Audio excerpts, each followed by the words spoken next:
Hello, you absolute legends. When it comes to speedrunning, I've been around for a very long time. I started speedrunning GoldenEye back in 1999, and ever since then it's been a huge part of my life. Back when I began, people didn't speedrun entire games. We just stuck to single-level games like Doom and Mario Kart that already had an inbuilt timer. In the early 2000s, I saw the birth of full game runs like Zelda Ocarina of Time, Super Mario 64, and Metroid. I saw Speed Demo's Archive usher in a brand new age of full game speedrunning. I was there when speedrunning exploded on Twitch with Siglemic pulling in tens of thousands of viewers. I watched Narcissa Wright achieve 1810 in Zelda Ocarina of Time live as it happened. I witnessed Games Done Quick grow from its inception to the biggest speedrunning event in the entire world. I have always loved speedrunning, and I've always kept up with what's happening. And in the 25 years that I've been around in this scene, I have never seen a speedrunner as good as Suigi. When it comes to popularity in speedrunning, games come and games go. There was a time in 2015, after Narcissa's iconic run, that Ocarina of Time was easily the most popular game to speedrun. Nowadays, Ocarina of Time doesn't even show up on the first page. Minecraft was the biggest game in 2021, and even Subway Surfers was huge in 2022. Whenever a game is released, it's common for a new game to suddenly be the most popular game to speedrun. But for the past 15 years, there has been one game that no matter what, you would always find it either at the very top or near the top of the most active games to speedrun. Super Mario 64 is the most iconic speedrunning game of all time, period. It's been the most competitive for the longest time, it's been the most popular for the longest time, and the world records that have been achieved in this game are some of the most prestigious world records you could ever hope to achieve. There is a good reason that more than any other game, Super Mario 64 has stood the test of time. It's built for speedrunning. The movement mechanics create a skill ceiling that can never be reached. Players devote their lives to this game, and players have reached levels of skill that we wouldn't have thought was possible just 5 years ago. And I'm sure in another 5 years, the skill level will be far beyond what it is today. In the entire history of the game, no one had ever held all 5 of the main category world records. Players always either focused on the longer categories or the shorter categories, or maybe just one category. The game is so competitive and it requires so much practice and time that you could really just choose one of the world records to focus on and spend the rest of your life there. And many players do exactly that. The game is hard to play at the top level, and all of the top players have worked extremely hard to get where they are today. And only a tiny fraction of those who play at the top level ever get that elusive world record, even just once. With the game as popular as it is, with the game as competitive as it is, with the game as difficult as it is, it shouldn't be possible in 2024 for someone to just come along and achieve all 5 main category world records at the same time, which is exactly what Suigi has just done. For the first time in history, one person has all 5 records. Now this in of itself would be enough to be the greatest achievement in speedrunning history, but Suigi didn't just achieve all 5 records, he destroyed them. Suigi makes every world record look easy. He is so much better than every other player that it's quite simply shocking. This wasn't some war where Suigi battled long and hard and finally overcame some great adversity. This was a massacre. From day one, Suigi just kept getting better and better, and absolutely no one was able to stand in his way. Today we will take a quick look at the 5 world records that, in my opinion, prove that Suigi is the greatest speedrunner of all time. I really hope you enjoy. Now legends, I have made a huge change. I have swapped the displate posters I have on the wall behind me. I originally had Doom and Fallout New Vegas, 2 of my favorite games, but now I've switched it up to Ned Stark and an incredibly detailed map of Middle-earth. Game of Thrones is my favorite TV show of all time, and of course, Lord of the Rings is my favorite fantasy of all time, so having these 2 posters on my wall brings me so much joy. I think if you love a game or a story, you should celebrate it with a poster from Displate. Displate offers metal posters that not only look amazing, but they are also very durable and easy to install using their magnet mounting system. Displate offers officially licensed designs from all of your favorite game, TV, and movie franchises. These artworks are just incredible. And right now, Displate is celebrating Black Friday with a huge discount of up to 44% off your order, and that even includes those amazing texture designs. Just click my link in the description or use my code Carl for the biggest discount of the year. Please act fast because this will not last forever, and thanks to Displate for sponsoring this video. Suigi started playing Super Mario 64 in 2020, and his progression is faster than anything I've ever seen. He began playing on emulator in 16 star, and by the end of the year, his personal best was 1556, about a minute slower than the world record. Yes, emulator is faster, but this was without doing the lobby backwards long jump strategy, which loses around 45 seconds alone. So he was obviously already insanely good at the game. At the start of 2021, he transitioned to playing on a real N64 console, and his first submitted personal best was 1610 in February. But again, this time doesn't really tell the story, because the run itself was pretty incredible for a new player. He missed 2 Bowser throws at the end, so the pace of the run was well into 15-minute territory. His rate of improvement was so fast, he even acknowledged it himself at the end of his run. Oh my god, wait. 15 4x by the end of the month? What the fuck? Maybe I'm underestimating myself.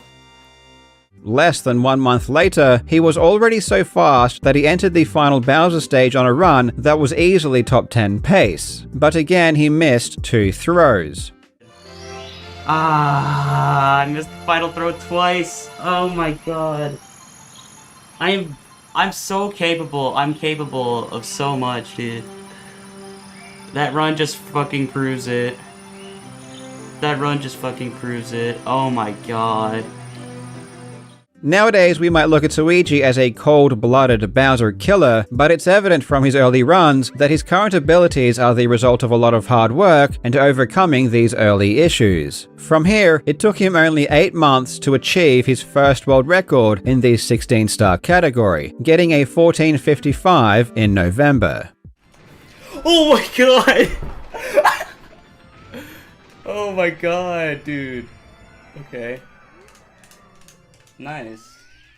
Going from picking up the game in 2020 to achieving the 16-star world record in 2021 is a very impressive feat. But that's not why Suigi shines. It's because he never seems to reach his own limit. Over the next 1.5 years, he would keep improving the 16-star record, ending up well ahead of the other players. He did dabble in the longer categories for fun, but he still primarily focused on 16-star. And by 2023, it was obvious to me and many other people that we were starting to witness something magical. When 2023 began, Suigi only held the 16-star record with a 1441. This time was already insane. He was 9 seconds ahead of second place, which was the difference between the next 7 players after that. But then he turned his attention to the 2 shortest categories, 0 and 1 star. And it didn't take long for him to get his first record in 1 star, beating Kano's mark by 3 seconds in February. Yes! Oh, let's go! Yes! But again, Suigi doesn't just achieve world records, he destroys them. Over the next month and a half, he beat the 1-star record again and again and again, ending with a 657, which is 6 seconds ahead of second place. Once again, the difference between Suigi and second was the difference between second and the rest of the other top players. Oh, and by the way, while he was taking down the 1-star world record to what it is today, he also casually achieved the greatest Super Mario 64 speedrun in history with a 1435 in the 16-star category on the 22nd of March. 16 star is dead. 16 star is fucking dead! Oh my god! Oh my god! I just got a 1435! Oh my god! Oh my fucking god! Oh my god! Oh my god! What? What? What? What the fuck? Oh my god! When Suigi got this run, he was ahead of second place by 15 seconds, which was greater than the distance between the next 8 players. This run had no major mistakes, only very slight flaws here and there. It was otherwise a perfect run. After this, he went to 0 star, where he broke the record 4 times in less than 2 weeks. To put this into some context, the last time the 0 star world record was broken 4 times in an entire year was all the way back in 2012, and this was split between 3 players who were all battling for the record. Suigi broke the record 4 times in 10 days by himself in 2023, when the game is light years ahead of where it was in the early 2010s. Over the course of just 2 months, Suigi obliterated the 0 and 1 star world records and achieved arguably the greatest speedrun in history in the 16 star category. In October 2023, he would lower the 0 star world record again with a time of 6 minutes and 16 seconds. It's been live for an hour. Oh my god. Oh my god. You have no idea how much, like, the fact that I fucking didn't get this affected me. Oh my god. This is still more than 10 seconds faster than second. Words legitimately cannot do justice for how far ahead that is in such a short category. This was now Suigi's 5th world record in that category for the year, which has never happened before. So in 2023, when the game is more optimized than it's ever been, Suigi comes along and seemingly with no real difficulty breaks the record more times in a single year than has ever happened. And he did it with no one biting at his heels or threatening his position. He is just so good that he did it for no other reason than he knew that he could. By this point, I already knew that Suigi was the greatest player ever, at least in terms of talent and skill. He had made the shorter categories his own, but the longer categories in Super Mario 64 require more than just talent. They require commitment, discipline, and mental fortitude. It doesn't matter how good you are at the game if you don't put the work in to learn every star. If you can't handle the pressure of a 1.5 hour speedrun, you won't be the best. And for Suigi, the true test was about to begin. Suigi was already a decent 70-star player. During his demolition of the shorter categories, his personal best was 47.13, which was within 20 seconds of the record. So when he did start playing for the 70-star record in June, it only took him 2 weeks to break it by a full 13 seconds.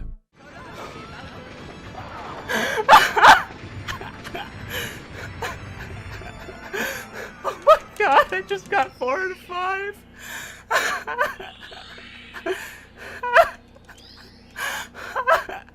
Oh my god.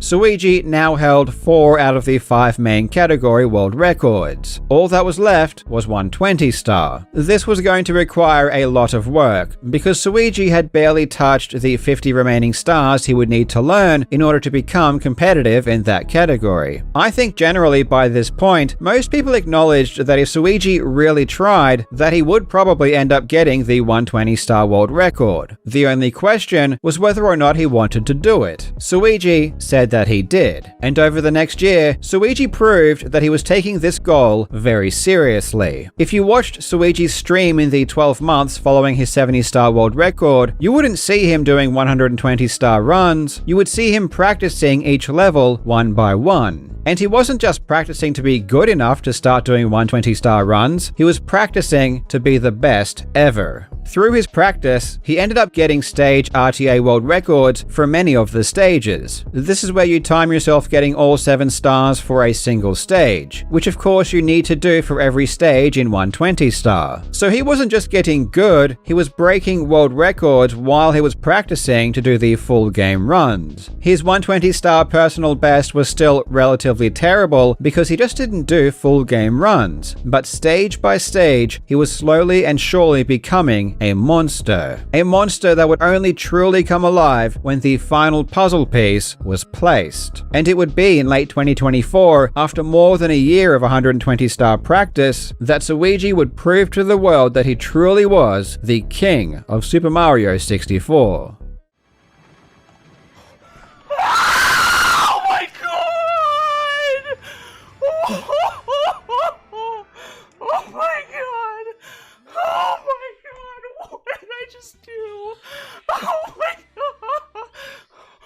On the 26th of October, he smashed the 136 barrier and broke the 120-star world record by half a minute. And then just a week later, he broke the 120-star record again.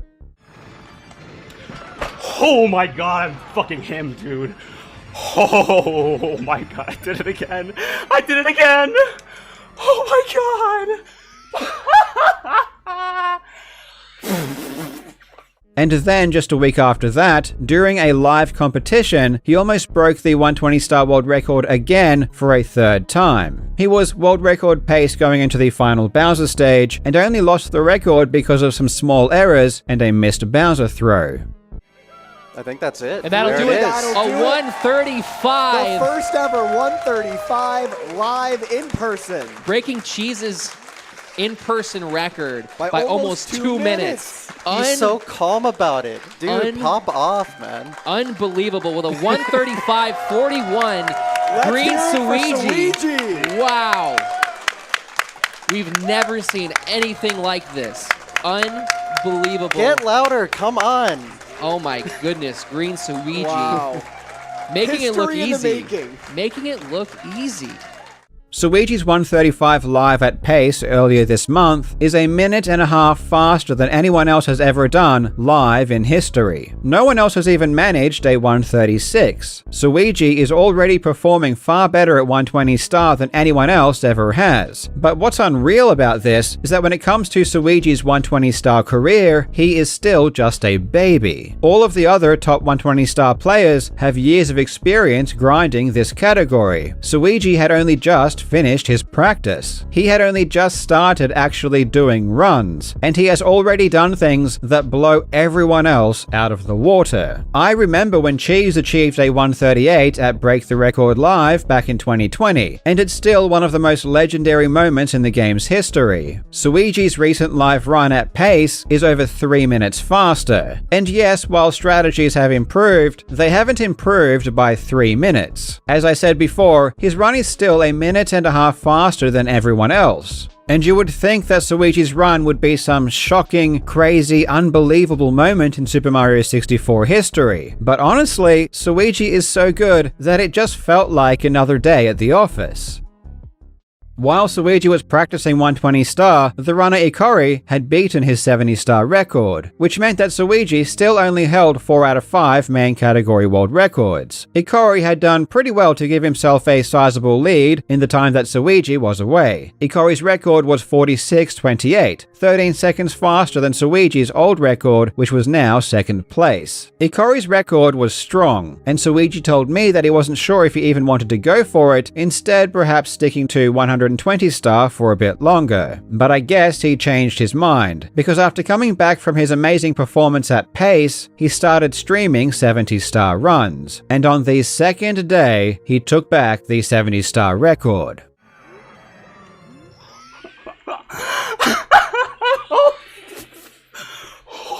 Five. I'm the fucking best.